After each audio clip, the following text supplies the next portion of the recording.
the dark uniforms, or the red if you're watching in color, trimmed in white and blue, belong to the Detroit Pistons. Maravich and Goodrich, excellent guard pair in the backcourt for New Orleans. Rich Kelly, the center. Truck Robinson and Aaron James, the forwards.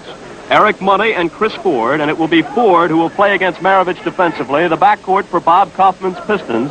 Lanier, of course, at center. And John Shoemate and M.L. Carr playing in place of the injured Gus Gerard are the forwards. And off the tip, the ball rolls out of bounds and will belong to New Orleans. Goodrich will make the inbound play. Gale will be 35 years of age in April. He's the oldest starting guard in the NBA. Kelly to Maravich. The bounce for Goodrich, slapping at it with Shoemate, but Goody comes up with it. Money on Kelly. There's a mismatch, and Kelly misses from the outside. There's M.L. Carr to pull in the rebound. Scoreless game, first minute of quarter number one at the Superdome. The Jazz beat Portland here on Friday night. Carr losing it on the drive, and Kelly coming up with it. Maravich ahead to James. James finding Robinson. A shot of his own, but he wisely passed it up with a good assist, Stu. Yes, he did, and that's the sort of thing that becomes contagious on a basketball floor. Eric Money, great penetrator, outstanding quickness. Trying to bounce it to Carr, but it's off ML's legs and out of bounds.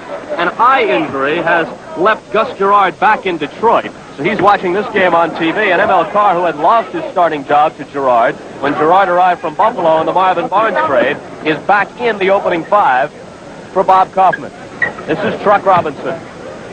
He has all four of the Jazz points. He's averaging better than 20 a game. Maravich at 27.9 leading the league, and Robinson averaging 16.3 rebounds to go along with his scoring totals. Lanier against Kelly. Finding Money. Eric Money with the assist from Bob Lanier, and Detroit is on the scoreboard. Another dimension of Bob Lanier is his great passing ability. There he hit the open man for an easy basket. Goodrich with a fake on Ford, and the jumper goes in and out. Goodrich is hitting 49% from the field this year, highest percentage in his NBA career. Maravich playing the D on Ford.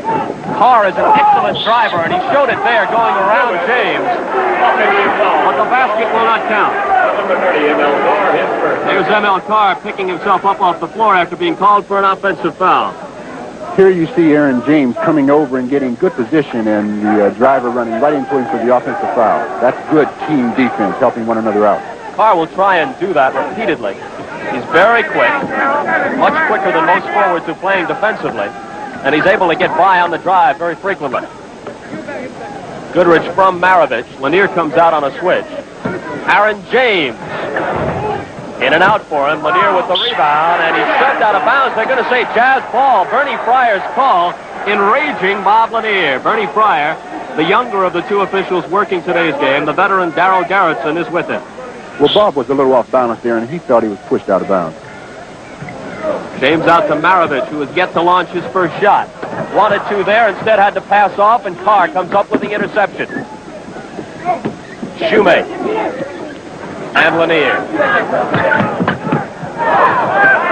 Doesn't draw iron on his drive. Kelly comes away with the ball. Now it's Maravich dishing off to James. Blocked away by Shoemate. No goaltending, clean block. Excellent defensive play by Shoemate as he caught up with the flow, and now Money pops. Carr will follow, and a foul inside, says Darrell Garrettson, which will send M.L. Carr to the free throw line. Both teams running as much as they can at the outset, and we'll look again at Shoemate's defensive play. Now, this is a very good defensive play by John Shoemate. He could have very easily given up, but he ran down the floor and made a great defensive play. Carr at the line, where he's a 70% man. Graduate of Guilford College in North Carolina. He hits the first, and this one could tie it. It does. 9 minutes and 28 seconds to play in quarter number one at the Superdome, even up at 4 as Goodrich walks it to the front court. Aaron James, who had 26, his high mark for the year on Friday night in the win over Portland, and an offensive foul is called against Aaron James as he made the pass off, his first foul. The reason that was an offensive foul was Gail Goodrich did not wait before he came off of the pick, and consequently got James an offensive foul. Lanier out high, and Kelly comes out to watch him. You can't leave him loose out there. He's a great outside shooter for a big man. Kelly slapping it away after Lanier got by him on the drive, and Goodrich comes away with the ball. Maravich Missing his first shot of the day. ML Carr on a 2-on-2. He'll fire. And Kelly has a rebound inside of Lanier. Carr got his hand on the outlet pass. Money comes up with the ball, and Garrison whistles a foul. Something about ML Carr. He is extremely active on defense. He has very long arms, deceptively so for his size, and he's able to reach out and get in the way of those passing lanes very effectively. Yes, he does. He anticipates very well, and that's one of the things from a defensive standpoint that you have to do, and he does it exceptionally well. Money fouled in the backcourt, has two coming. The Pistons have run 5 in a row and have a 5-4 lead as Money misses the second of 2, and Robinson has a rebound. He'll have plenty of those before today is over. Maravich, yes. Pete Maravich has taken far more shots than any other player in the NBA, both last year and this year. He's putting them up at the rate of 26 a game, but he's also averaging 28 points a game. Maravich fouling that time against Money. Number 1 on Pete. On that particular play, had Pete just held his position and not reached in, he may have got a charge, but when he reached in, that committed himself. Ford whirling and getting it inside to Lanier. Lanier's first 2 of the afternoon. The last time these two clubs played, on December 18th here, Lanier had a season-high 37. But Kelly, who played very well against Bill Walton in the victory Friday night, has pretty much neutralized Lanier so far. Money slapping Goodrich's dribble away and coming up with a steal. It's a 4-on-2 break, and Carr takes it in.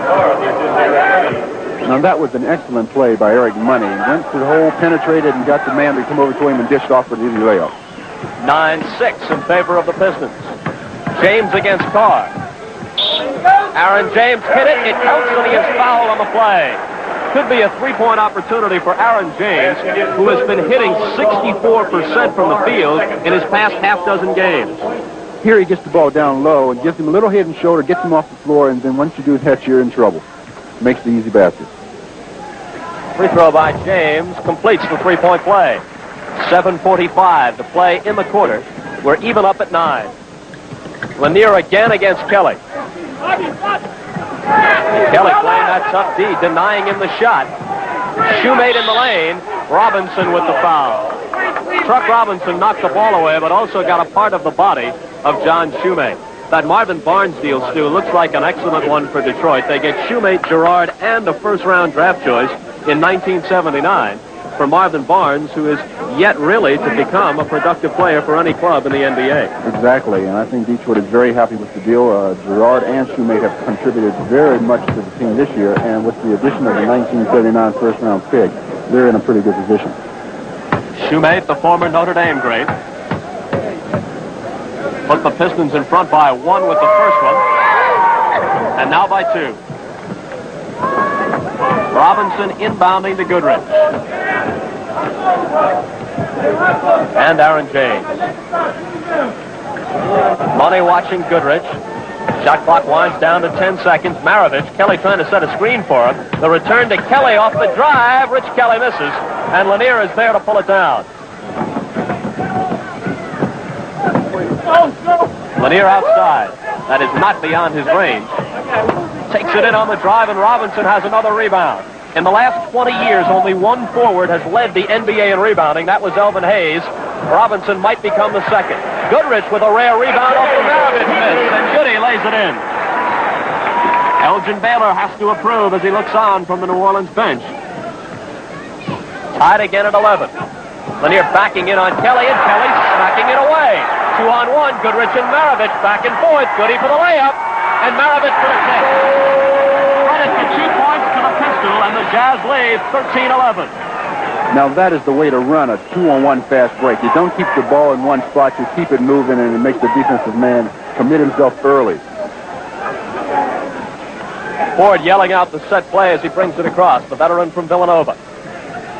Money can't handle Lanier's pass, and on the turnover, the ball belongs to the Jazz. They want a timeout now with 6 minutes and 22 seconds to play in the first quarter. The Pete Maravich you're watching is just a glimpse of what basketball fans got to see for the entire decade of the 1970s. One of our viewers, Jim from Oklahoma State University, wrote us with his memories of watching Pistol Pete. Quote, "Not only do you have fans from the 70s who remember the pistol in all of his glory, but with the NBA at 50 recognition, many of today's younger fans want to find out more about this legend, unquote. If you really want to find out more about Pete Maravich, you have to start with his college career at LSU. Playing under his father, Press Maravich, Pete scored more points in 3 collegiate years than any other player in NCAA history. He totaled 3,667 points and averaged 44.2 points a game for 3 years. And yet, Maravich was not the first selection in the 1970 NBA draft. The Atlanta Hawks made him the 3rd overall pick. Who were the first 2 picks in that 1970 draft? Here's a hint. One of them is playing in this game, and the other has won 2 NBA championships as a head coach. We'll have the answers when we return.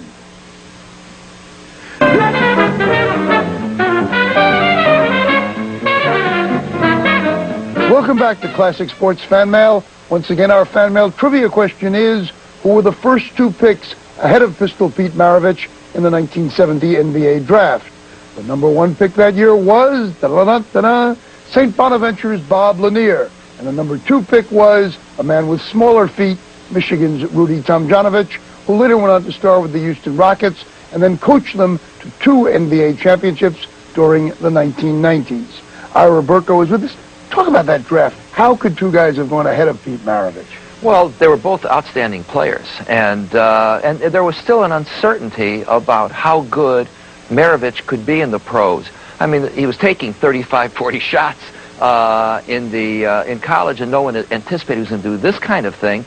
Lanier was a force, a great player. Tomjanovich was a great college ball player who could do many, many things, and turned out to be an outstanding pro as well. Until his career was kind of cut short by... With a punch in the face that broke his face by Washington. The thing with Maravich, you go through that he was also a great passer, and you didn't get that much opportunity to see that in college because he very rarely passed off. Well, and when he did pass off, the first time I ever saw him in college, I went down to LSU, and I saw balls. He was passing, but balls were bouncing off his teammates' heads. He was looking one way, and they were looking somewhere else, and the passes were often good, but they were unprepared for it. He was throwing blind passes before they were fashionable. That's right. I mean, a normal pass for him was between the legs. Let's go back to the New Orleans Superdome for more of Pistol Pete and Bob Lanier as the Jazz lead the Pistons 13-11. 6 minutes, 22 seconds to play in the first quarter. The Jazz lead the Pistons 13-11, and the key so far for the Jazz remaining in the game has been that Kelly has done such an outstanding job defensively against Lanier, Stu. Kelly has played him extremely well thus far. We're halfway through the period, and I tell you, he's really held his own. Ford has the defensive assignment on Maravich. James. He hit a shot from just in that same spot with 9 seconds to go on Friday night to beat Portland 101-100. Shoemate couldn't handle Ford's pass, and that is the 7th Piston turnover. Yes, the Pistons have been in trouble with turnovers all season, and they've got to cut down their mental mistakes if they want to reach a shot at the playoffs this year. Money on Goodrich. Robinson from 22. Got his own rebound. Won't fall for it. And it will belong to the Pistons as they lose it out of bounds. Yes, the Jazz are hitting the boards awfully well, but the key to the Jazz thus far has been their defense. They've played extremely good team defense. Ford bouncing to a driving Money. Out to Carr, and now Money from the side. Ford up high. Pistons have not had very much shooting success in the first quarter. Money was trying to draw the offensive foul, but they call him for a block instead. Okay, right here you see that Gale receives the ball, and Eric Money did not give Gale the step he needed to change directions, and that is the rule in the NBA. The Pistons are 9-9 since Bob Coughlin, their general manager, took over as interim head coach following the firing of Herb Brown. Goodrich connects from the line.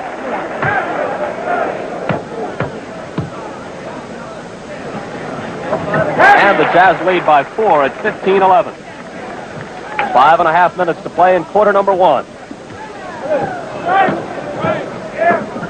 Lanier in the lane. Shoemate with good position inside, and he follows Lanier's miss for his second basket. Shoemate has 4 points. Once the ball goes up, they must block off because John Shoemate is a very good offensive rebounder. Kelly trying to screen for Maravich. That's all the room Pistol needs. Kelly comes up with the rebound. James on the follow. They got 3 cracks at it, and finally Aaron James finds the home.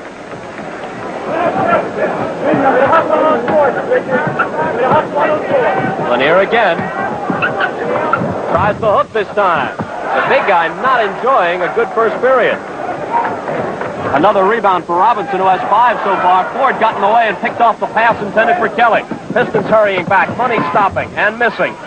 Ford. Goodrich all over him, but Chris Ford connects. Chris Ford intercepted that ball on the other end of the floor by simply anticipating where the ball was going to go.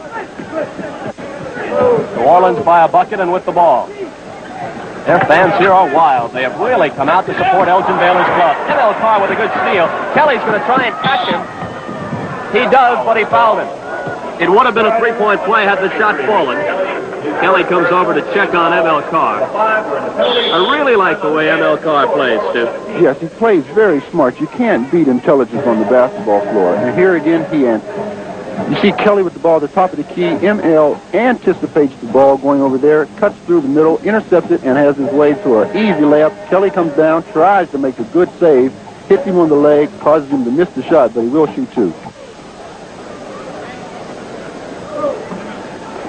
Bob, both teams so far have been playing very good defense. I think the thing that's hurt the Pistons thus far is they haven't been blocking off on the offensive end, and the Jazz have been getting 2 and 3 shots at it.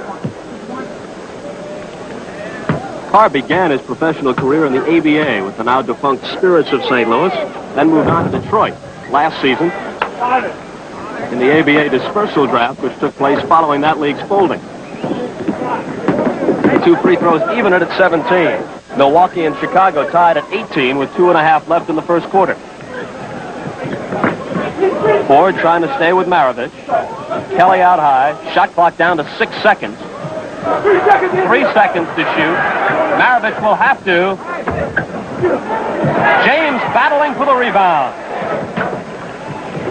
Goodrich. Robinson inside. Kelly got his hand on an attempted tip, but it comes out to the Pistons. Money playing with much more control this year, Bob Kaufman tells me, than he has in the past, and that has always been the rap against him. A talented player, but sometimes out of control. Lanier rebounds Carr's miss, and he's held by Kelly. The foul on New Orleans. Number 53. Cleveland leads Atlanta 22-18 with 1:30 to go in the first period of that game. Atlanta won the only NBA game played last night. They beat Indiana at home 111-100. Atlanta is 21-25, 2 percentage points in front of the Jazz, who are 20-24 in the Central Division. They both trail first place San Antonio by 6 games. The Pistons at 18-24 are 10 back of the pace set by Denver in the Midwest.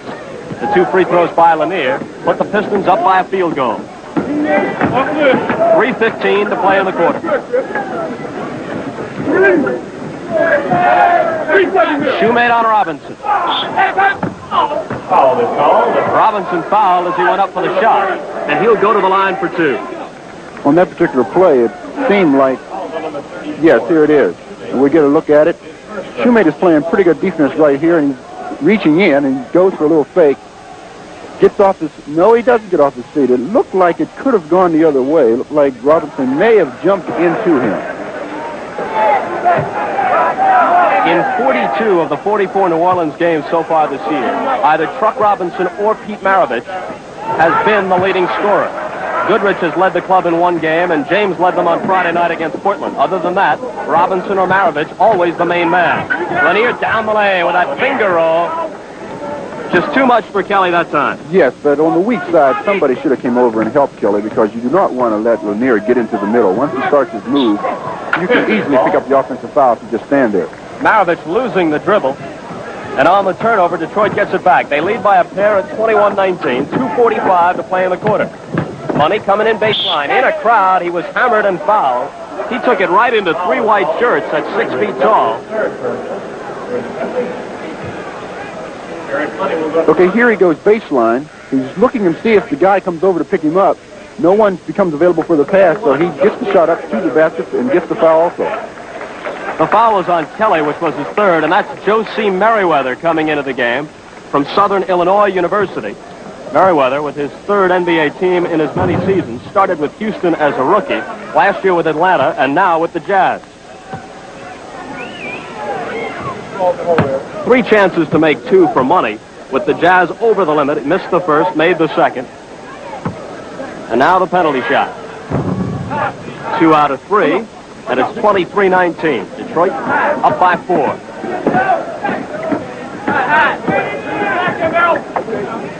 Merriweather out high. You can see he's a much more slender player than is Kelly. Robinson missing from 20. Merriweather rebounding over Lanier. And Money comes away with the ball. At 6 feet, he had good position on the 6'9" Aaron James. Ford flipping back to Money. Yes. Good assist by Chris Ford, and the basket from Money gives him 7 points, and the Pistons open a 6-point gap. Here you see Maravich calling for the set play as he comes across. Right around Ford. Quick first step by Maravich got him past Chris Ford to the hoop. Yes, it did. They want him to go baseline, but that time he made a very good shot. Maravich has scored 6. Ford to Lanier. Running one-hander by Lanier is good. He has such a soft touch for a man that big. 6'11" and 270. He shoots like a 6-foot guard. Yes, he does. He's an amazing talent. 27-21 Detroit. James from way outside. Aaron James swishes it from there. He has really improved as a shooter. Yes, he has. You see him shoot that shot, and you wonder about the validity of him shooting it, but he gets it done every time. Ford to Lanier.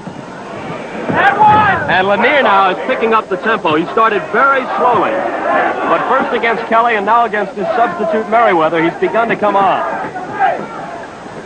Milwaukee 27, Chicago 24, end of the first. Maravich. The Pistons hit 2 in a row. 29-25. Truck Robinson gets credit for the assist on that bucket. Lanier's going to try and do it again. Passes off to Shoemate. Yes, and it counts when he is fouled on the play. Shoemate hammered as he went up. But as a good player will, he followed through on the shot. And a rather unlikely basket was scored. He was off balance as he hit it. Here again, Bob Lanier goes to the middle, makes a very good pass, and here's where Shoemate is most effective. If you can get him down low there, he's strong enough, he has good body control, and he gets the foul and the basket. A 3-point play would put Detroit up by 7 with 55 seconds to go in the quarter. 7 points for Shoemate. Bob Kaufman has gone with his starting lineup the entire first period. Hasn't made a single substitution.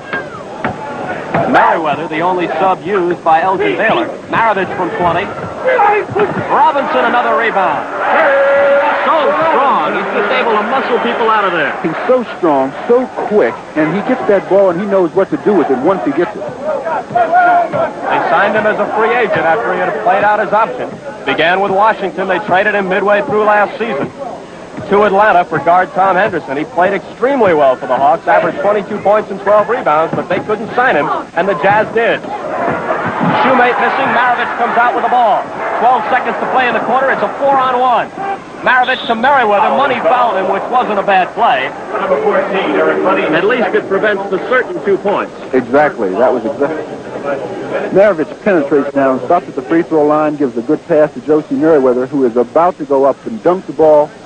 Eric Money reaches in, grabs him on the wrist, and causes the foul. Denver leads the Knicks at the end of the first period, 32-31. Full slate of action today in the NBA, and much of it covered here on CBS with regional telecasts. Merriweather hits the first. 9 seconds remaining. So the Pistons will have ample time to get off the period's final shot.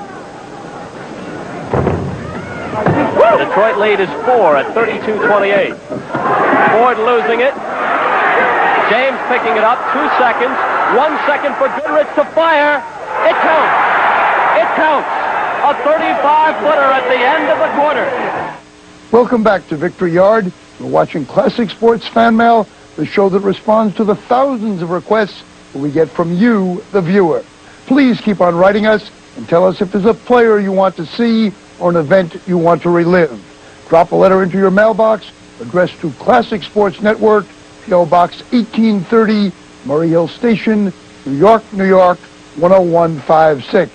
Or email our website at memories@classicsports.com. Classic Sports Fan Mail continues in a moment. Return to the Superdome and this fan mail requested Pistol Pete Maravich game. The score is now 52-48 Detroit, and the Pistons have the ball. Detroit ball after the timeout. M.L. Carr, watched by Griffin, trying to go around him. Comes up way short, and Robinson pulls it down. That was the intimidation of Josie Merriweather. He switched over, caused M.L. Carr to throw up a shot that missed by a foot. Goodrich is back in, and Maravich gets his first rest. So it's Goodrich and Watts at the guards now for the Jazz. From the corner, Robinson short, and Ford is there for the line drive rebound. Money on the run. Lanier tried to bat it to Carr. Money comes out with the loose ball and 2 points. That's like being in the right place at the right time. The ball bats off the board, comes right back to the player that makes the initial bad pass, and he gets the basket. At halftime, Cleveland leads Atlanta 45-38. A whistle as Robinson makes his move, and Truck took too many steps. He had his mind made up. He was going to the basket that time, and it's a good thing they called traveling because he was on his way. Lanier. Robinson, yet another rebound. Watts on the run. Slick all the way. Yes, and it counts, and he is fouled on the play. That's the thing that Slick Watts brings to a basketball team. If you allow him to penetrate, he will hurt you. Here we have him coming down. No one comes up and stops the penetration, so he just takes it all the way, gets the foul and the basket. On the season from the line, Slick Watts is shooting only 55%. Kind of a surprising total. But he hits this one to complete the three-point play. 54-51, the Jazz cut it to 3 with 1:45 to play in the half. Douglas, Robinson made him change that shot. He didn't block it, but he made him change it. And now Robinson intercepts the attempted saving pass by Lanier. Good work all around by the Truck. Carr back with a steal at the other end. Turnover stats at halftime are going to be interesting for both clubs. Here's Lanier with daylight. You don't give him that kind of room and expect to get away with it. No, you don't. You must go after him when he receives the basketball and ask him to pass the ball. Please pass the ball, Bob. Don't shoot it. 14 for Lanier after a slow start. Goodrich behind a Griffin screen. Could have been goaltending, and it was. Douglas went up to grab that too soon, and Goodrich gets a gift, 2 points. That was a very good call by the officials because the ball was still in the cylinder. 8 points for Goodrich. Money takes it from Lanier. Finds Douglas, who went for the stuff, but Griffin went right up to meet him. He fouled him, but he prevented the 2 points. 90% of the time, if you get the basketball down there, you're going to get fouled. Here you see Money going over, making the good pass. Leon Douglas goes up very strong, and he says, if you're going to block it, elsewise I'm dunking. Unofficially, the turnovers so far, Detroit has made 11. New Orleans 10. Douglas from the line. Got it. Douglas was the 4th selection overall and the first center chosen in the 1976 college draft. Those taken before him were John Lucas by Houston, Scott May by Chicago, and Richard Washington by Kansas City. He makes a pair, and on the season, he's not a very good free throw shooter. He's only shooting around 62%. Watts down the lane. Watts with penetration. Got his own rebound somehow. And finally, Money comes out with it. 30 seconds to play in the half as Ford fires. Yes, Chris Ford. Chris Ford has 6 points. And the Pistons are in front by 7. Eric Money is so quick, he sometimes has to wait on his teammates to come down and help him out. He's 1-on-4 sometimes coming down the floor. Goodrich. There you see the time, lower right-hand corner of your screen.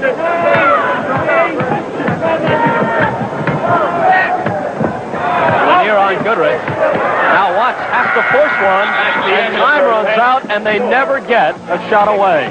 We'll be back with more of Pistol Pete Maravich and your letters as Classic Sports Fan Mail continues in a moment.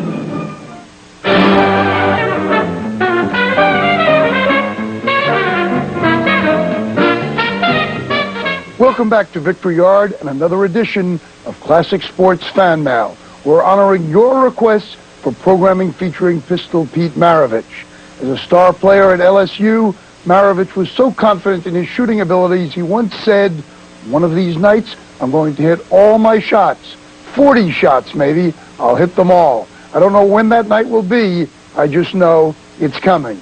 It never came. Well, the 40 shots did, but making all 40 did not. But years later, in 1977, when he was a member of the New Orleans Jazz, Maravich scored a career-high 68 points in a game against the Knicks. Several of you who wrote to us remembered that performance vividly.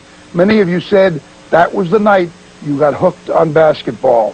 One classic sports viewer, Vincent from Irvine, California, even remembered the headline that ran in the New York Daily News after the game: Knicks pistol whipped by Maravich's 68. Ira, do you remember that game? I do remember the game. It was in New Orleans. I saw it on television.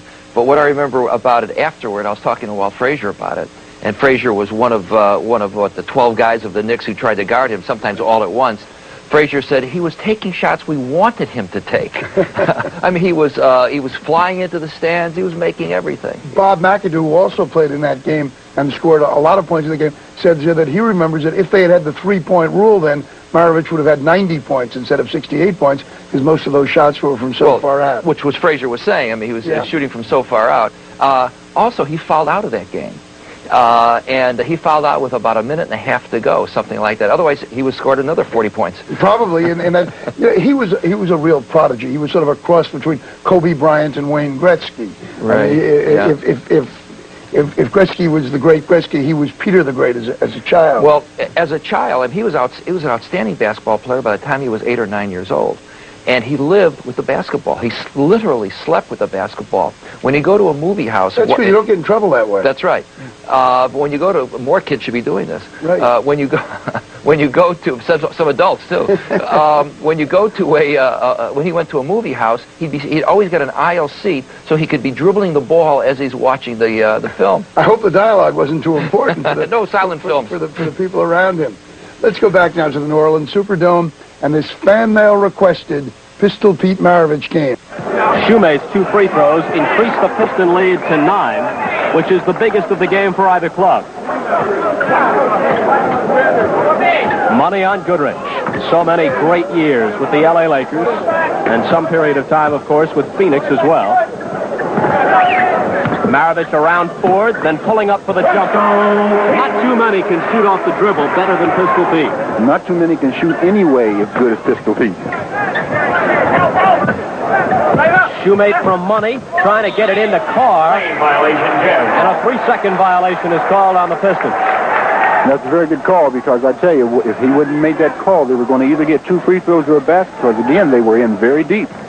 Just about a minute gone by in the third quarter. And Money trying to reach in. Fouls Goodrich. Not a good foul, Stu. Well, not out this high on the floor. He's 46 feet from the basket and being played very tight and reach in with a little silly foul. So I don't think it should have been he should have fouled him in that situation. On Friday night in the Jazz locker room, Goodrich was holding the basketball, which he shot to score his 17,000th career point a few games ago. Around by James, who's good off the glass. He is emerging as a scorer for this Jazz team in the past month or so. And they can use that because they need that outside shooting threat from the forward situation to help complement Robinson. Carr outside, faking on James. And lobbing to Lanier. Lanier tried to muscle Kelly with the body, but Big Bob was looking for a foul call, which he didn't get. Kelly beat him down the floor and stuffed it. Lanier complained on that play and hung around near midcourt while Kelly hustled back down and got the dunk. Exactly, and that's the thing about it. You cannot stop to complain on the basketball court. If you're going to complain, wait until the ball is dead, because while you're complaining, the other team is going the other way.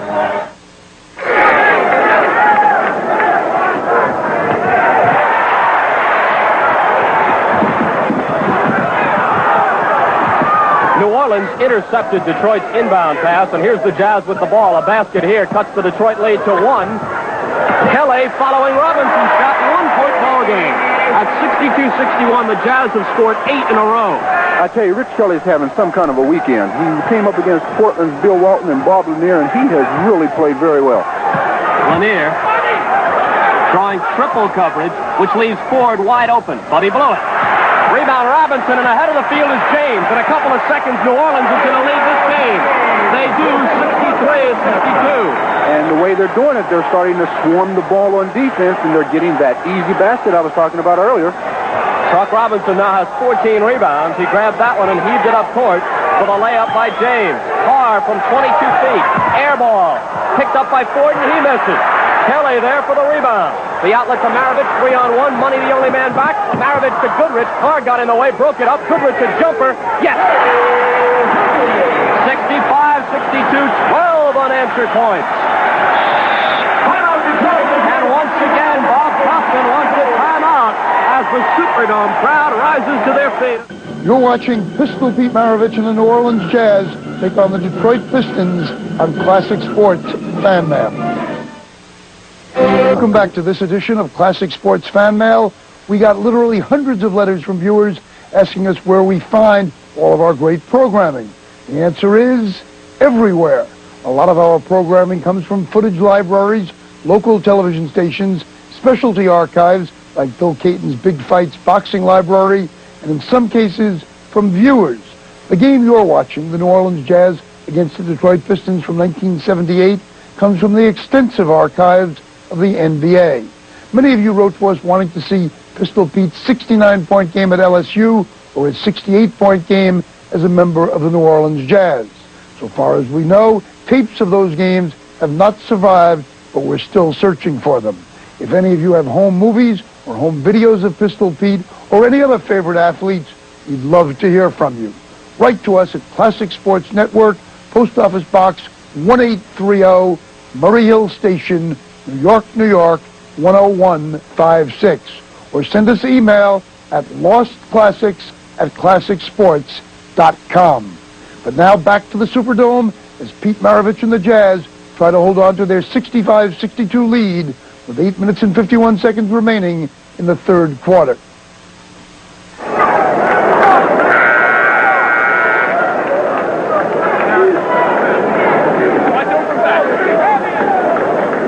In the first 3 minutes and 9 seconds of the third quarter, Detroit has not scored a field goal. They have only 2 free throws by John Shoemate in the half so far. Money against Goodrich. Shot clock inside 10 seconds as Money connects finally. Got a good roll on the shot.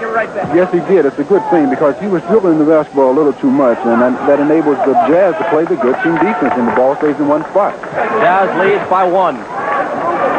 Maravich around Ford for the jumper.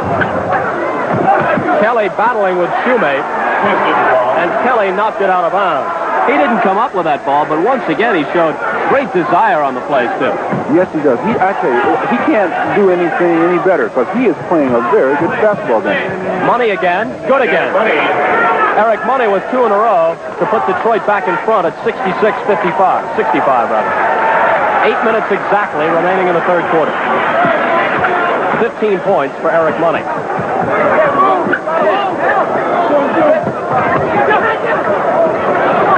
Maravich. Shoemate with the rebound. M.L. Carr will bring it out of the backcourt. Here again, the Pistons are making the Jazz slow it up. When they slow it up, they're not quite as effective as when they can get that running game going. Lanier, double team, finds Shoemate, and a whistle as Shoemate makes a move. The foul is called on number 21, Truck Robinson. Darrell Garrison whistles Truck Robinson for a foul, his second. It'll be Piston ball on the side. There'll be fouls like that when you have a swarming defense the way the Jazz are playing it right now. They just don't want to get themselves in a bad foul situation. Carr watched by James. ML has a very quick first step. They're going to call him for an offensive foul as he tried to whirl around James. Apparently he threw an elbow. Maybe we can see it again. Here is James playing the good defense. He's got his hand up, and you see that M.L. Carr uses his right elbow to what we call hooking, and that is not allowed. Goodrich tosses to Robinson. The truck back to Gail Goodrich. And Aaron James given room by Carr. He takes the bait but misses. Carr is there for the rebound. They come out quickly. Money on the front end of it. Money will fire. 3 in a row for Eric Money. 7 minutes to play in the third quarter. And now it's the Jazz which will ask for a timeout. You're watching Pistol Pete Maravich and the New Orleans Jazz take on the Detroit Pistons on Classic Sports Fan Map. Tonight at 10, get a behind-the-scenes look at some of the greatest football players laughing it up with the best of football follies on NFL Films Theater. And at 11, it's Blazer Mania when Maurice Lucas...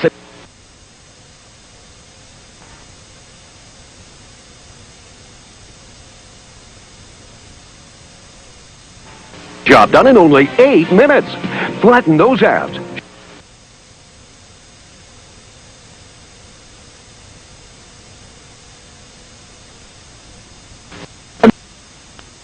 Rich and the New Orleans Jazz against the Detroit Pistons. The second half has been one of streaks so far, trailing 62-53. The Jazz ran off 12 in a row, and now the Pistons have answered with 6 straight to reclaim the lead at 68-65. Elsewhere, Philly 53, Golden State 46, 9.5 to play in the third, 7:15 left in the third. The Knicks have gone in front of Denver by 1, 68-67. Money on Goodrich. Kelly wanted to shoot. Lanier got in his way. Robinson inside, and he's fouled as he goes up for the shot. That was a very lucky play for Robinson because, for Kelly, because he was up for the shot, and Lanier came out and put a hand up. I don't think Kelly thought he was. There it is, and he almost comes down and travels with the ball, but finds Robinson underneath the basket, and he gets a 2-shot foul. In the first half alone, Robinson had 5 offensive rebounds. He is an amazing rebounder, and he is just that, a rebounder. He gets rebounds because he goes after them. There are other players that get rebounds because the ball comes to them. That's the difference between a guy who gets rebounds and a rebounder. The 2 free throws give Robinson 16 points. And cut the lead down to 1 at 68-67. Loose ball, who will it belong to? The Jazz will have it. Shoemate couldn't keep it in. I think he thought Pistol was going to make a dive for it, and he didn't want to be close to it. A basket here would put New Orleans back in front.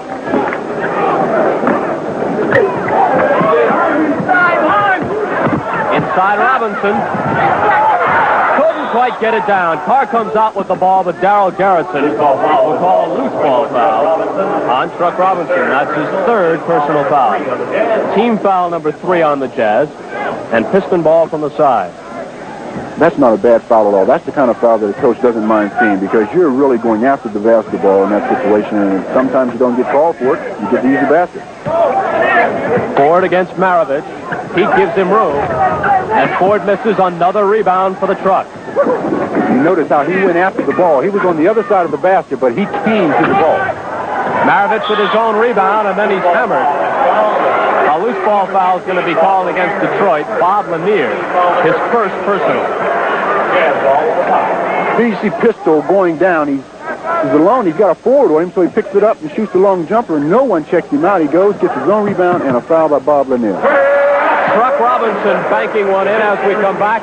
18 for Robinson. 69-68, the Jazz back in front. New Orleans went to the final 9 seconds with Portland on Friday night before pulling one out 101-100. We could be headed for the same type of finish in this one. Little Eric Money, guarded by Goodrich and Kelly. Ford is open. James takes him on a switch, but Ford gets around him and hits off glass. When they had him double-teamed in the corner there, they had Money double-teamed. I really thought they were going to intercept the ball because if you get in that situation, you're really putting the defense to the advantage. The lead seesaws back and forth now. Detroit by 1 at 70-69. And Lanier coming up with the ball. Waiting for the traffic to clear and throwing it out to Chris Ford. Slick Watts is going to check back in shortly. He's at the scorer's table now for the Jazz. Shot clock down to 9 seconds. Ford in the corner. Carr way outside against James. And Goodrich reached in for the foul as Carr cut across the lane. There's Slick Watts. He'll put that headband on. Keep the skin out of his eyes. Well, they're bringing Slick in the game right now. I think they want to up the tempo again. They want to get the running because once they set up, Detroit plays pretty good defense on them. Goodrich goes out after committing that foul. Lanier takes the turnaround way off the mark. Kelly was sent sprawling.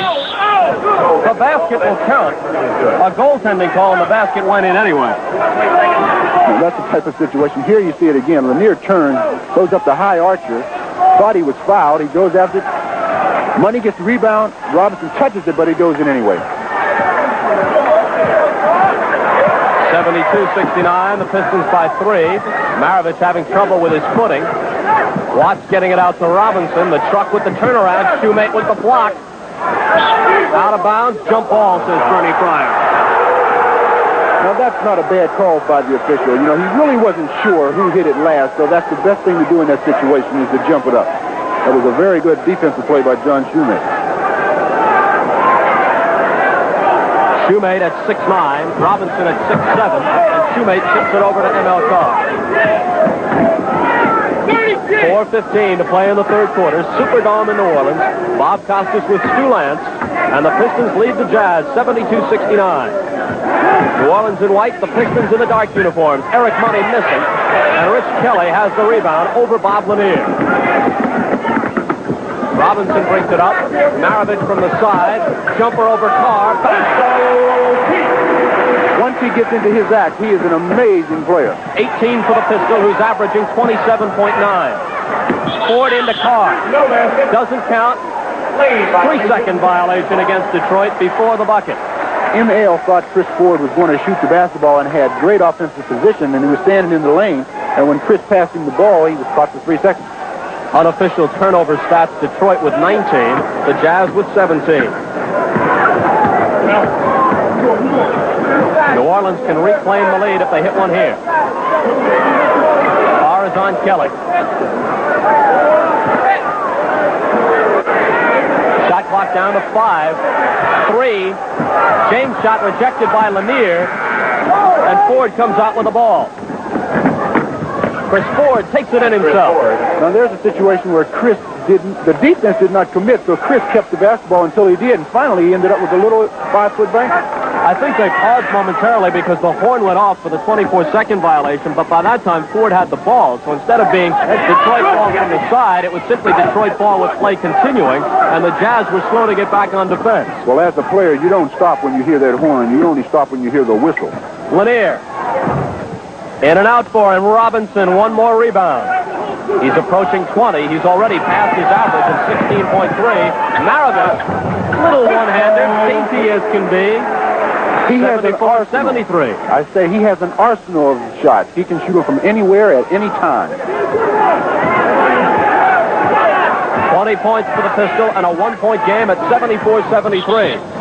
Kelly fouls Carr, reaching in to try and take it away. Now, in that particular situation, Kelly should not have reached in. You know, if you're going to switch out, make sure you just get the good defensive position, especially if you have 3 personal fouls. Now, that gives Kelly his 4th, and that's going to put him in a little trouble, although Josie Merriweather had an excellent first half. Merriweather, who played pretty well, not quite as well as Kelly, I thought, but pretty well nonetheless, when he came in the second quarter, now makes his first appearance of the second half. Kelly goes out with 4 fouls, Merriweather in. That foul put New Orleans over the limit, so Carr shoots a pair. One more coming as he misses the first. Leon Douglas has come in replacing John Shoemate. So Douglas is at the power forward spot. Lanier the center, Carr the small forward. Money and Ford remain as the guards. 1 out of 2 for Carr. 75-73. Here come the Jazz looking for the tying basket. Maravich and Watts the guards. Griffin and James the forwards. That's Merriweather the center with it. Maravich to Griffin. Griffin looked like he walked with it. No call. Missed the shot. James tipped it in. We're tied at 75. The Pistons were caught looking again. The ball went up, and no one went after it. And Aaron James got the rebound and chipped it right in. I think they were expecting a traveling call against Griffin. In this league, you learn not to expect anything. Lanier inside. Offensive foul on the big guy. The ball goes back to the Jazz with 1:55 to play in the third quarter. Bob likes to feel contact, and sometimes when he doesn't, he goes and gets the contact himself.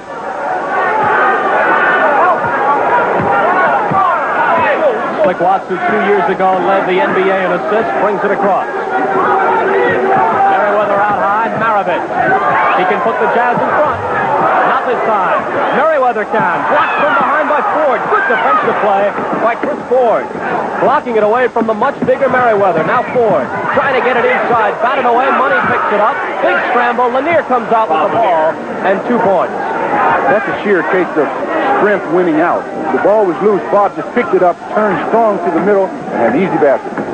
16 for Lanier. That's his first basket of the third quarter. 77-75 Detroit.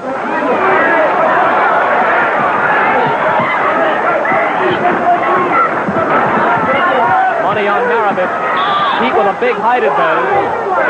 Call a foul on the play. Foul number 14, Eric Money, his fourth. They're calling a foul on Eric Money on that particular play.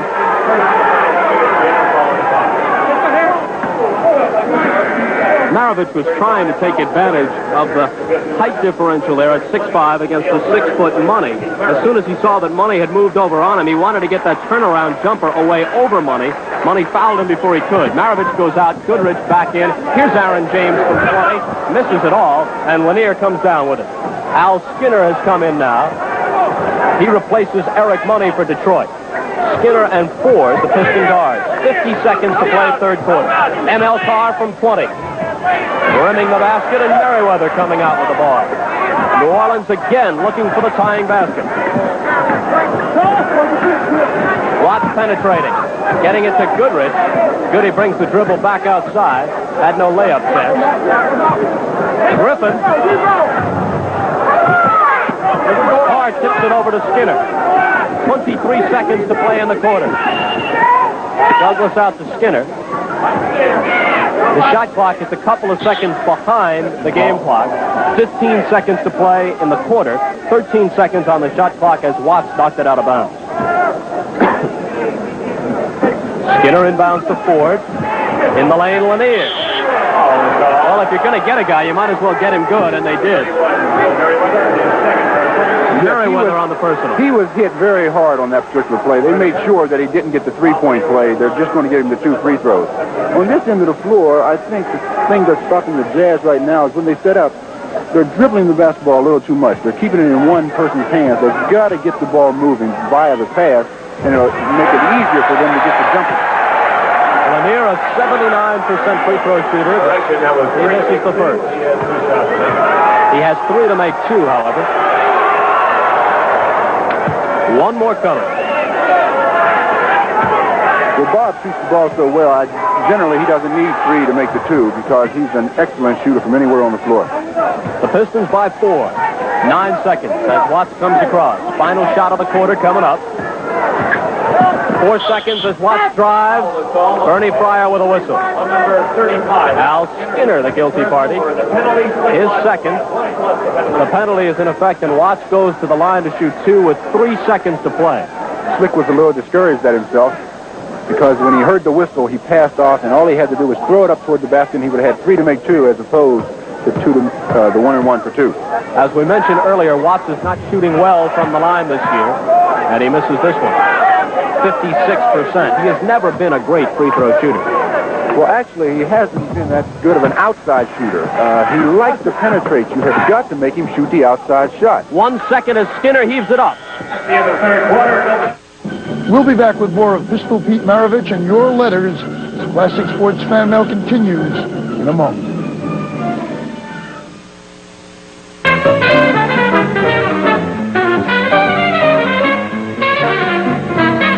Welcome back to Victory Yard and this edition of Classic Sports Fan Mail. For this show, we've put you in charge of Classic Sports Network's programming department. We've asked for your favorite sports memories, and many of you responded with requests for Pistol Pete Maravich. One Classic Sports viewer wrote us to say that if there had been a three-point line in the NBA in the 1970s, Pistol Pete would have been an even more prolific scorer than he was. The viewer, Jose from Brooklyn, New York, said that next to Michael Jordan, Maravich was the greatest one-on-one player and scorer in the history of basketball. There's no doubt in the mind of another viewer, Cy, who wrote us this urgent request. Come on, guys. When are you going to feature the late, great Pistol Pete Maravich? This is definitely one person who is deserving of legendary status. Ira Burko, thanks for joining us. Let's take a look at one of Pete Maravich's other skills, his passing skills, as demonstrated in a session of Red On Round Ball, the old halftime show. Basically going down on a break situation, I'll show the first one is between the legs pass, which I like to call deceptive passing instead of always telegraphing your passes. If you're standing right there on a 2-on-1 situation. I'm coming down. I'll try to throw a pass in this nature and throw my hand out extended like this, which I know you do not like. You know why I don't like it? Because too many people do it and don't do it successfully. Pete, let me see another one. Well, I'd like to call this what I call my wrist pass, and this is a very... Watch this one. I saw that. Well, you won't believe it. Watch this one. Very deceptive pass. Usually on a 3-on-1 situation, you start out throwing the ball in this direction like you're going to throw it out to this man coming in, and actually what happens is it goes the other way. So it's a very good deceptive pass. Don't try it. Don't try it. It's very tough on your elbows. It's ridiculous. It's ridiculous. He could do it, and the players playing with him better know that it's coming, because I always felt this. What good is a great pass, no matter how good it looks, if his own teammates don't know it's coming? Ira, he had a million different moves. The thing is, before him, there were very few players who had moves like this. Maybe Cousy had some. Coaches didn't want players to do that. They would take them off the court if they ever did anything like that. But now you see 6-year-olds, 8-year-olds walking down the street, dribbling the ball between their legs, passing behind their backs. Are bodies different now, or was Maravich just ahead of his time in knowing that these things could be done successfully? Well, he understood that things could be done, and his coaches allowed him to do it, particularly in college, because his father was his coach. But nowadays, it used to be you're not supposed to, in a guard position, you're not supposed to turn your back to the basket, for example. But Earl Monroe started turning his back to the basket, I'm sure, and Pistol Pete as well. And pretty soon other guys started doing it, kids. And right now the skills seem to have changed. They've gotten better and better. The possibilities, because of a guy like Maravich, have been opened up. When Maravich made the list of the top 50 players in the history of the NBA, were you surprised at all that he made the list? I guess I was surprised at some people who didn't make the list. Right. But I thought he was one of the best players during his 10 years. And he was certainly one of the greatest, as you put it, entertainers in the history of the NBA. Yeah, he's a great, great showman, and he was an incredible scorer. He, like Earl Monroe, was one of the people who made it worthwhile just to come to watch warm-up before the game. Oh, yeah. I mean, you never knew what they were going to do, and they didn't know what they were going to do. And their teammates sometimes didn't know what they were going to do. Yeah. Let's go back to Pistol Pete and the New Orleans Jazz against Bob Lanier and the Detroit Pistons. We pick up the action at the beginning of the fourth quarter, with the Pistons leading 79-76. Jazz ball as the fourth period begins. That's Slick Watts will throw it into Pete Maravich. Up front they have Merriweather, Griffin, and Truck Robinson. Skinner and Ford at the guards with Eberhard, Douglas, and Lanier up front as the fourth period starts for Detroit. And it's a one-point game again, 79-78. It amazes me that Lanier let him receive that basketball that deep. Eberhard, a veteran from Missouri. Not a fancy player, obviously, but very rugged. Doesn't get the roll on that one. And Robinson tips it clear to Watts. Watts looked like he double dribbled with it, and he did. He definitely double dribbled. What he wanted to do was pass it to Pete, but Pete had his head looking down the floor and didn't see Slick getting ready to pass him the ball, so he double dribbled. 11:30 to play in the game. The Jazz have won 4 in a row. Into Douglas, good pass by Skinner, and a 3-point Piston lead. That's the same play they tried in the first half and were successful on. It's a good play to use once or twice a half. This is the second game of a 3-game road trip for Detroit. They lost at Houston on Friday night. They go to Washington for a Tuesday game, following this one here in New Orleans. Robinson against Leon Douglas. Douglas defensing him well. Griffin getting it back into Merriweather. Douglas hammers him, and Robinson can't find the handle. Eberhard comes out with the ball as the Jazz fans scream for a foul in any one of 3 places. Ford improvises a hook, and Lanier touched it last as it went out of bounds. For a fast break opportunity, the Pistons really didn't get anything out of that situation. 81-78 Detroit. 10:40 to play in the game. Watts started by Ford. Maravich back to Slick, 20-footer. Lanier and Merriweather outraces him for the ball. Griffin inside. Both ball for him, and Leon Douglas was there for the rebound. Ford now slowing the pace a bit as he brings it across. Lanier back to Ford. 20-footer wide open. Chris Ford makes it 83-78. Pistons by 5. As soon as they went into Lanier, somebody caved in on him, and he knew whoever caved in, the other man had to be open. Give it right back to him for the easy jumper. Maravich driving. Puts it up with the left hand as he runs right into Eberhard. But the foul is going to be on Detroit. Well, there was a definite charge on the play, but the official called the foul on Skinner prior to the charge. If we get to look, here it is here. He's going baseline. He's calling the foul on Skinner there, and there's the charge. That's why the charge does not take effect. He gets the first foul. When you're as big and muscular as Eberhard, you can afford to set yourself up to take some charges. But over the course of a season, you pay the price. Maravich hits them both. 22 for the Pistons. He needs about 6 more to reach his average. Skinner bringing it across. Watts all over him. Skinner about 4 inches taller. Eberhard played by Griffin, and Robinson is on Douglas. Skinner over Watts. No luck on the shot. His own rebound. That one swatted away, and Watts comes out with the ball. Maravich. Merriweather trailing the play with the tip in. 7 for Merriweather, 83-82. Piston lead cut down to 1. The Jazz transition from defense to offense has really been good. That's why they're getting those easy baskets on tip-ins. The Pistons aren't making the transitional game.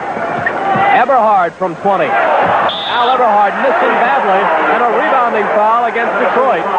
Al Skinner trying to shove Slick Watts out of the way, commits his 4th foul. Team foul number 2 in the 4th quarter. 9:11 to play, and the Jazz once again can go in front if they come up with a basket here. They trail 83-82.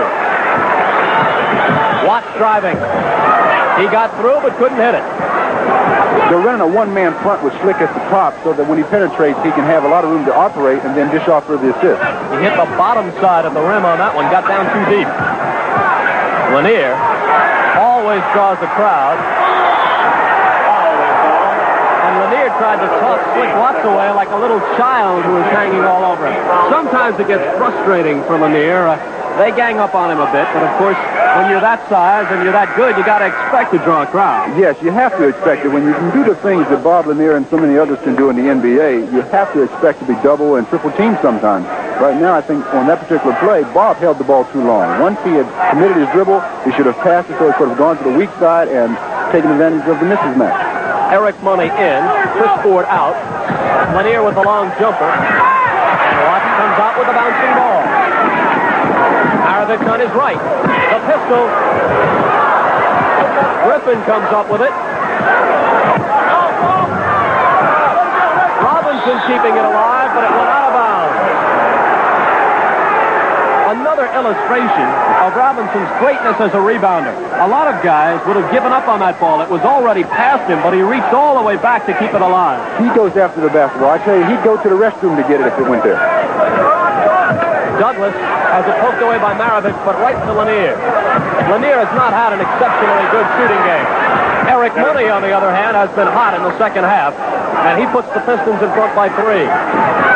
Maravich in a hurry. Now he'll wait for his teammates to join him and set things up. Robinson has daylight. Good off glass. The Pistons are getting back on defense now, but they're not matching up. They're looking for individual men instead of taking the man closest to them and letting somebody else take their man. 20 for Truck Robinson. Skinner on the drive, and back out to Douglas. Lanier again. Offensive foul on Bob Lanier.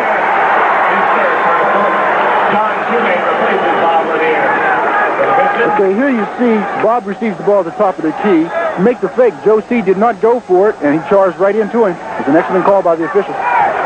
Shoemate back in. Lanier gets the rest. We'll see him again before this is over, obviously. 7.5 to play. 85-84 Detroit. Maravich. Out to Watts. And now Aaron James into Merriweather. Poked away from him by Shoemate. He and Skinner go after it. And a loose ball foul on Merriweather as he tried to get it back. Aaron James back in replacing Paul Griffin. Team foul number 2 of it is for New Orleans. For those who say this isn't a contact sport, they should watch it. I tell you, there's a lot of contact out here today. Leon Douglas Taken away from him by Merriweather, who has played a good floor game. Maravich, he can put the Jazz in front. He was fouled by Eberhard. No, that was an excellent move by Pistol. Came down, gave him a good head and shoulder fake, waited for him to come down and takes it up. Here he's coming down. Actually, the defense should make Pistol commit. But you see it's a forward on him, so he's a little scared to go out and play him too close because of his speed. Gets him off his feet, draws the foul. First foul on Eberhard, third on Detroit in the fourth quarter. This game is now even up at 85. And the Jazz have a one-point lead. Maravich has scored 24.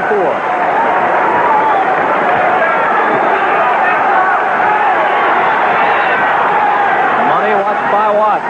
And the Superdome crowd coming to life once again. Douglas with the turnaround. Pretty shot by Leon Douglas. That was an excellent move. If he could do that consistently, I tell you, he would really be a terror. Got momentarily quiet. The fans in New Orleans, who are among the loudest in the NBA. Robinson has it knocked away. Money chasing after it with him, but Truck is able to retrieve it. Watts with room. Maravich, and hold on. 3-second violation against New Orleans. Welcome back to Victory Yard. You're watching Classic Sports Fan Mail, the show that responds to the thousands of requests that we get from you, the viewer. Please keep on writing us and tell us if there's a player you want to see or an event you want to relive. Drop a letter into your mailbox addressed to Classic Sports Network, P.O. Box 1830, Murray Hill Station, New York, New York, 10156. Or email our website at memories@classicsports.com. Classic Sports Fan Mail continues in a moment. What? Fourth quarter clock reads 6:24. The Pistons lead the Jazz 87-86. Al Eberhard, Leon Douglas, John Shoemate up front for Detroit. Money and this man, Al Skinner, in the backcourt. Maravich, Watts, Robinson, Merriweather, and James for the Jazz. Out high, watched by Watts. Two 6-footers go at it, and then the big guy Merriweather comes over to settle the issue. Watts out with the loose ball. Robinson. Boy, can he hit that bank shot. He can hit almost any shot. He is a tremendous talent. And I tell you, he's been a major factor in the ballgame thus far. 22 for Robinson. Skinner. And Aaron James out with the ball. Here comes Maravich in a hurry. Watts on his left. Pistol pulls up for the jumper. Yes! 90-87. The Jazz going for it by 3. That's the thing about Pistol. You got a fast break situation. He doesn't hesitate. He'll pull up from 15, 20 feet on a fast break and shoot the jumper where most players will take it all the way to the basket. Money watched by Merriweather and James, leaving Eberhard to work on Maravich. Now back to Money. Eric Money has had a hot hand in the second half. Actually, they haven't gone to him that frequently, but he has hit everything he's taken. He's been their clutch player thus far. Every time they need a basket, he's been the one that get it for them. He's averaging almost 18 points a game, by far his best scoring season in the NBA. Money now playing Watts. Merriweather out to Maravich. Darryl Garrison, however, whistles in for a 3-second violation before Maravich got that shot away. 5:05 left in the game. 90-89, the Jazz by 1.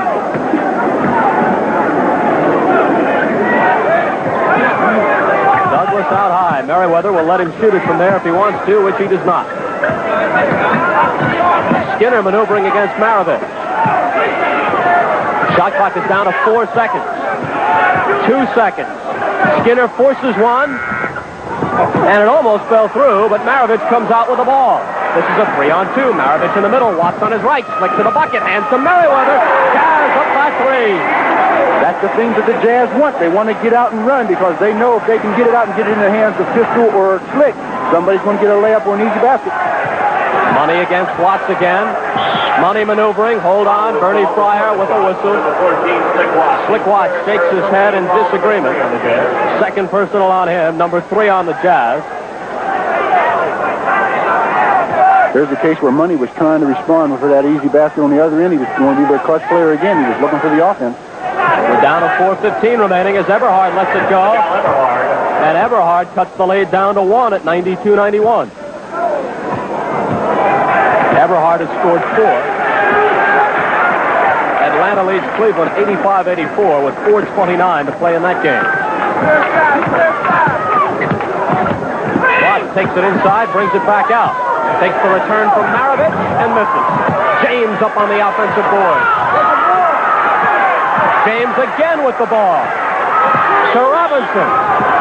3-second violation.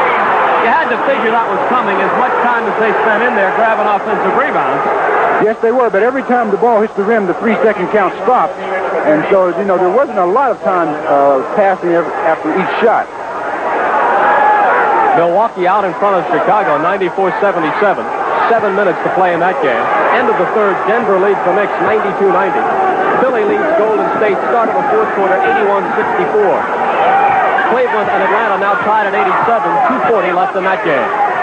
We've got 3:25 to play in our game, 92-91 Jazz. ML Carr, Eric Money, Bob Lanier. Swept away and stolen by Aaron James as Lanier goes down.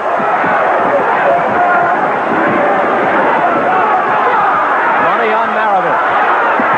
3:05 remaining. Maravich from 20. 94-91.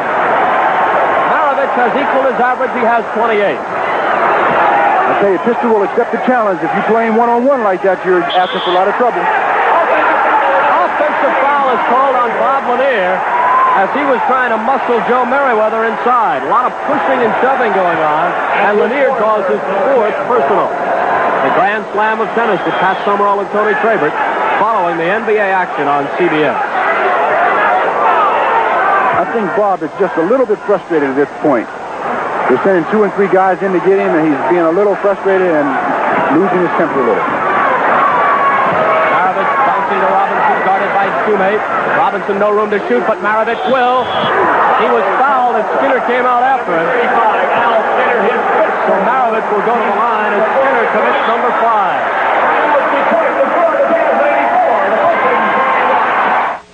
You're watching Pistol Pete Maravich and the New Orleans Jazz take on the Detroit Pistons on Classic Sports Fan Map. 5 to play in the game. The Jazz 94, the Pistons 91, and Pete Maravich can give himself 30 and his team a 5-point lead if he hits both of them here. On Friday, a New Orleans newspaper ran an item saying that Maravich might be on the trading block. That drew an angry response from Pete, who suggested that perhaps the Jazz should trade their general manager, Louis Chappelle, rather than him. Maravich has a no-trade clause in his contract, so he has to approve any deal anyway. ML Carr with a long one that doesn't drop, and Merriweather with a big rebound. The Jazz by 5, and they have the ball. 2:18 to play. You couldn't convince many people in the city of New Orleans that Pete Maravich ought to be traded. Well, you couldn't convince many people anywhere that he should be traded, except from other clubs. Maybe the other clubs want him. James has it knocked away, but Watts picks it up. Shot clock down to 3 seconds. They've got to get one off. I don't think they'll beat the clock. They don't. 24-second violation, and the ball goes back to Detroit. Well, there's a situation where the Pistons really played good team defense, and the Jazz were not aware of the 24-second clock. Move inside, 2 minutes now. Money. Good quick pass into Carr, but he couldn't handle it. Merriweather and Carr collide. And the ball goes to the Jazz. ML obviously not happy. Bob Kaufman in front of the Detroit bench. He and Dean Memminger were traded by the Jazz to Atlanta almost 4 years ago in the Maravich deal. Maravich from the side. Shoe made up with a rebound, and the Pistons are still alive. Money comes racing out of the backcourt. Lanier with a rebound. 96-93.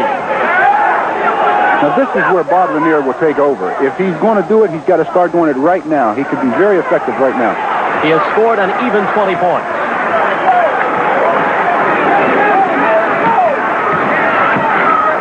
Money against Watts. They can't afford to sit on it here. They need some points. Plenty of time for the Pistons. Maravich. Shoemate could not hang on to the rebound. Bob Kaufman screaming from the Detroit bench that a rebounding foul should have been called on Robinson of New Orleans. Well, I tell you, the Jazz were hitting the boards awfully hard. There was a lot of contact on that particular play. It's going to be Jazz ball out of bounds following this New Orleans timeout. Bob Kaufman plotting some strategy along the Detroit bench.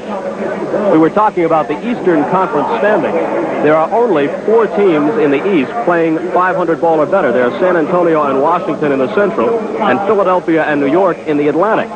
So actually the Jazz, with a 20-24 record, have a chance to be one of the other 2 playoff teams in the East if they play good ball in the second half of the year. Right, the door is open. It's just a situation where which team takes advantage of the opportunity first.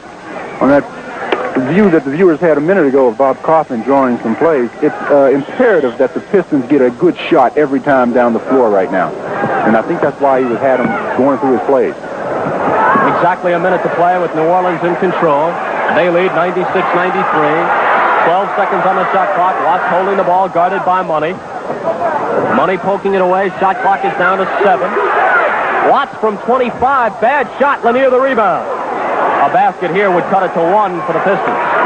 42 seconds to play. Skinner in the front court. Around a screen by Shoemate. Here's M.L. Carr. Shot clock down to 9 seconds. Watts reaching in, trying to take it away. Do we get a jump ball? Jump ball. Yes, we do.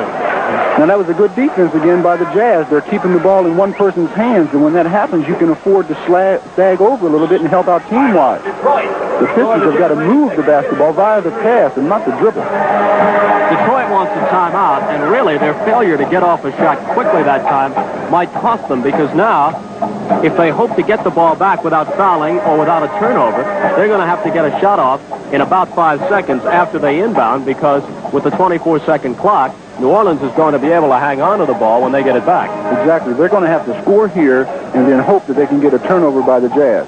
It doesn't look good right now because you know they're going to try and get the ball into Pistol. And so the New Orleans Jazz were 3 points ahead with 30 seconds left to play. And, of course, Pistol Pete Maravich was one of the main reasons.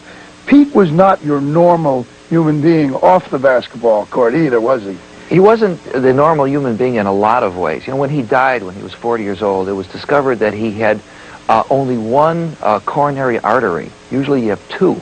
And he lived his whole life and in playing frenetic basketball with 1 coronary artery. So beyond being this exceptional, incredible basketball player, he also had this what turned out to be really the sort of the bottom reason, the reason for his death.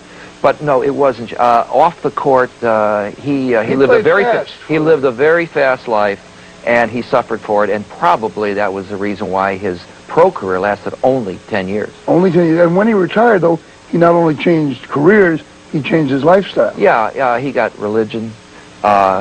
He developed an adherence to a better nutrition. Soy burgers are one of his soy favorites. burgers, right, as opposed to Scotch. Yeah, they're similar. That kind of thing. You know, when you spent time with him, what was he like?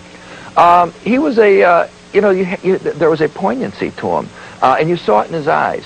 He wasn't a smart aleck. He was a good guy, and he loved life.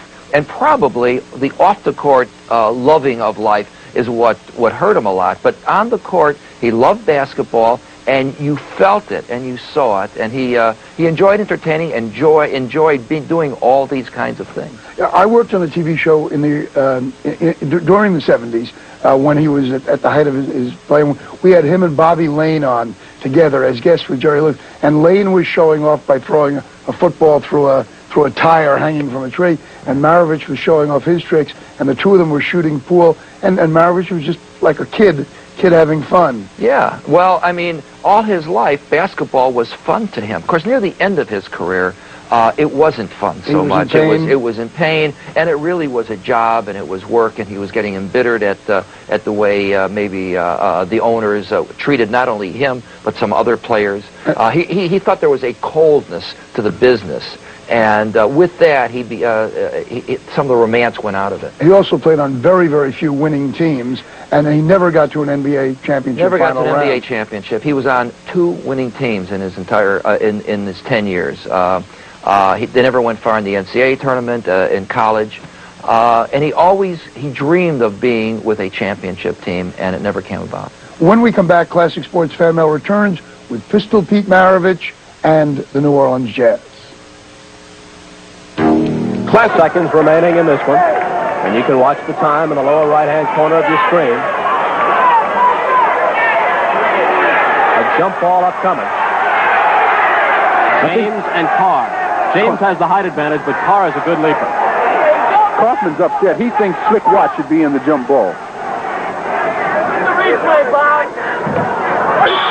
New Orleans comes out with the ball, but a quick whistle right away. Yes, there's a violation on the jump ball. You cannot catch the ball unless a non-jumper touches it. And James, of course, grabbed it himself.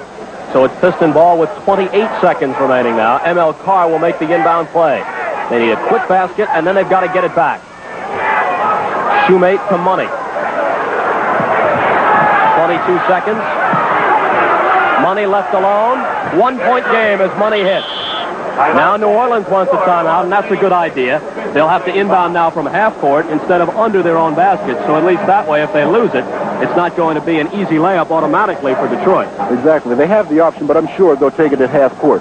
Now the most important thing for the Jazz is the inbound pass. You can't do anything until you get the ball inbounds. If you make a careless pass, it could be very detrimental to their efforts thus far. Elgin Baylor is wisely putting Gail Goodrich back in the game, and I think the reason for that is that Slick Watts is not a good free throw shooter, and in this situation where Detroit figures to foul intentionally if they don't get the steal right away, you want your best foul shooters on the floor. Exactly. He'll probably take out Merriweather also because he's not a very good free throw shooter.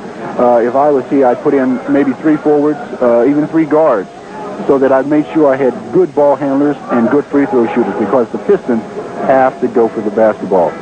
It's difficult to see just what strategy Bob Kaufman is plotting, but before they can put that play into operation, they've got to get the ball back. They've brought in Rich Kelly, Paul Griffin, and Gail Goodrich, the better free throw shooters. Good move by Elgin Baylor. Maravich and Robinson remain. Skinner, Lanier, Shoemate, Money, and Carr on the floor for Detroit. Carr, with those long arms, will try and hound Griffin on the inbound play. Got 5 seconds to get it in. He finds Goodrich, and they foul him right away.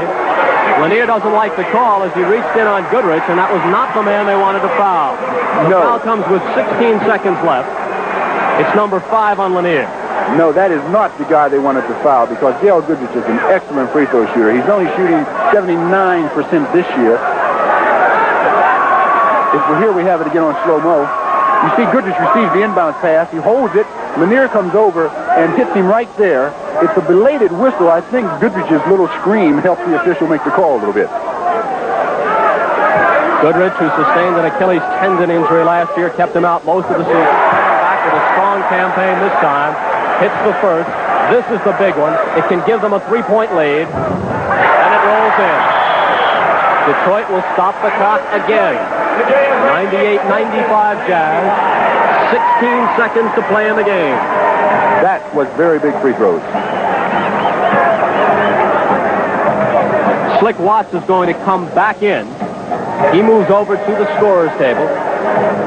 And that worked out very well for Baylor, that little substitution, bringing in Goodrich. Gail comes in, hits both free throws. Now Watts checks back in. Right, they brought Gail in for the offense because he's an excellent free throw shooter. Now they're bringing Slick right back in for the defensive purposes.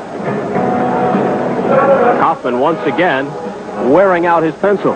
Yes, I think what he's doing right now, he's trying to get a play that could possibly get him a foul. But on the other end of the floor, Elgin Baylor's telling his men, we don't have to worry about it. We can let them score if necessary because we're up 3. Do not give them a 3-point play. Do you favor the 3-point shot, Stu? In this situation, there'd be plenty of excitement with that old ABA rule. Exactly. I do in this kind of a situation because, instead of having 3 points and thinking you've got the game put away, you've got to go out and play good defense because a 25-footer, and you've got yourself overtime.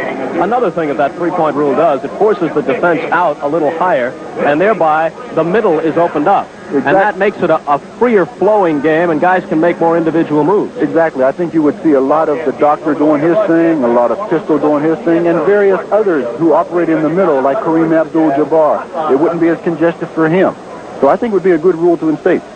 For the Jazz, Griffin, Kelly, Robinson, Watts, Maravich. Lanier, Shoemate, Carr, Skinner, and Money for Detroit. And now Watts is going to go back out, and Goodrich comes back in. Watts was out on the floor briefly, but then Elgin Baylor changed his mind. Here's Goodrich, and Skinner will make the inbound play. And it goes to Carr, 14 seconds. Skinner poked away by Maravich. Before the shot, Maravich picking up his third personal. The first foul in the final 2 minutes, and they weren't over the limit anyway. That was a very good foul because they had the foul to use, and then they used it and let the Pistons use off a few seconds, and they got to take it out again. Now they only have 12 seconds to operate. Money penetrating, trying to draw the foul, and his shot rolls through, but no foul. 5 seconds. 4. They get it up court, and this is going to do it. Robinson's going to stuff it to end the game. The game ends on a high note for Robinson and the Jazz. They haven't changed the scoreboard yet, so I'm not sure if the basket counts. I think it does. But whether or not they allow that bucket, New Orleans has won the game. And we're going to call it 100-97. That is a 5-game New Orleans winning streak now, which equals their longest winning streak of the season. The Jazz went on to win the game 100-97, their 5th victory in the row, halfway to a 10-game winning streak. But despite that winning streak, the Jazz, like most of the teams Pete Maravich played for, did not make it to the playoffs. As a matter of fact, not long after the game that we've just seen, he got hurt. He played only 3 more games that season. The next year he went to the Boston Celtics and didn't complete that season before he retired. As you pointed out, towards the end he was not a happy basketball player. But when he was at his best, he had so much fun on the court, the kind of fun that you don't really see in many players today. Is there anyone who seems to have that same zest? Well, of course, there's Michael Jordan. Yeah, well, but beyond, I'd have that zest if I had that ability. Right. As far as a passer is concerned, the player playing today who gives me along the lines of the pleasure that Maravich gave me as a passer is Marbury. Iverson has as much ability as any of these people, and he makes these spectacular, fantastic shots, but he has no eye for passing. Maravich loved the spectacular pass. There's a story I remember when Julius Erving was playing one time against the Lakers. He made a shot where he spun under the basket and did 10 different things and spun back and threw the ball, and it went in, and Magic Johnson, who was playing against him, just stood there and said, "Let me see you do that again." I think that was the way players felt about Maravich. Yeah, but when Maravich was a rookie with the Hawks, and I asked him the biggest difference between playing in the pros and playing in college, he said playing in the difference is that when you're shooting, you have to adjust in the pros to defensive guys hitting your elbow when you're shooting. It's tough to get off a shot when someone's hitting your elbow, but apparently he made the adjustment. He made most of the adjustments on the basketball guy. Ira, thank you for joining us on Classic Sports Fan Mail, and thank you for joining us, too. We get lots of letters from viewers, and we'll do our best to bring you your favorite sports memories. Remember, we want to hear from you, so write us a letter and mail it to Classic Sports Network, P.O. Box 1830, Murray Hill Station, New York, New York, 10156. Or send your programming requests or memories to our website at memories@classicsports.com. Thanks for joining us. Classic Sports Network continues in a moment. Maravich, oh Maravich, try to go you 2-on-1. There's no way to stop your gun. People came to see you score. Fake one man and fake two. You turn to shoot and it pops through. Listen to the people roll. Maravich, oh Maravich, play your game and do your thing. Listen to the people roll. Listen to the people roll. Listen to the people roll.